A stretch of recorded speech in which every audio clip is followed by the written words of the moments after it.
BP9 time news ప్రజాహితం ప్రగతిశీలం. జై తెలంగాణ. ఈరోజు governor గారి స్పీచ్ మీద ధన్యవాద తీర్మానంపై ఉభయ సభల్లో చర్చ జరిగింది. మరి నిన్న గవర్నర్ గారి స్పీచ్ను చూసి చాలా మంది కూడా బాధపడడం జరిగింది. గత 2 సార్లు ప్రభుత్వంలో ప్రజలు ఓట్లేస్తేనే భారీ మెజార్టీతో గెలిచినటువంటి ప్రభుత్వాల మీద విపరీతమైనటువంటి వ్యాఖ్యలు గవర్నర్ ప్రసంగంలో చేయడం అందరినీ కూడా బాధించింది. అల్టిమేట్గా ఒకసారి అధికారం ఉంటుంది, ఒకసారి అధికారం పోతుంది, విషయం అది కాదు.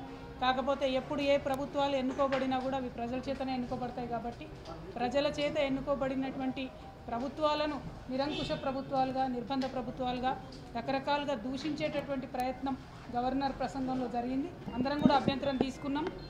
మరి అందుకే ఇవాళ శాసన మండలిలో గవర్నర్ ప్రసంగానికి ఒక అమెండ్మెంట్ కూడా ఇచ్చి మరి ఆ పదాలు తొలగించాలని కోరడం జరిగింది.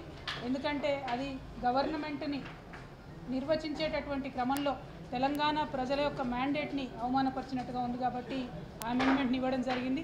కానీ ప్రభుత్వం తొలి రోజు కాబట్టి పరిపాలన ఇప్పుడే వారు చేపడతా ఉన్నారు. కాబట్టి ప్రభుత్వం యొక్క రిక్వెస్ట్ మేరకు, వారు చేసినటువంటి అభ్యర్థన మేరకు బీఆర్ఎస్ పార్టీదే మండలిలో మెజారిటీ ఉంది.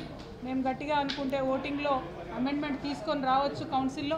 కాకపోతే ప్రభుత్వానికి సహకరించాలి, తద్వారా ప్రజలకు కూడా ఒక మంచి మెసేజ్ ఇవ్వాలి అనేటటువంటి ఉద్దేశంతో మొదటి రోజు కాబట్టి గవర్నర్ ప్రసంగంలో ఉన్నటువంటి అంశాలకు తీవ్రమైనటువంటి అభ్యంతరం బీఆర్ఎస్ పార్టీ తరఫున వ్యక్తం చేస్తూ మేము మా యొక్క అమెండ్మెంట్ని విత్డ్రా చేసుకోవడం జరిగింది.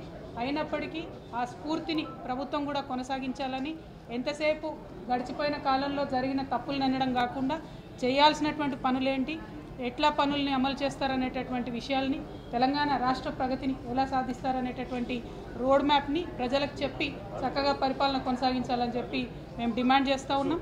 ఎక్కడ ఏ ఒక్క సెకండ్ కూడా తెలంగాణ ప్రజలకు నష్టపరిచే నిర్ణయాలు జరిగినట్టయితే ఖచ్చితంగా శాసన మండలిలో మేమందరం కూడా ప్రజల పక్షాన పోరాటం చేస్తామని ఈ సందర్భంగా తెలియజేస్తా ఉన్నాం. Thank you. జై తెలంగాణ. BP9 టైమ్స్ న్యూస్ ఛానల్ను సబ్స్క్రైబ్ చేసుకొని పక్కనున్న గంట బెల్ను క్లిక్ చేయండి.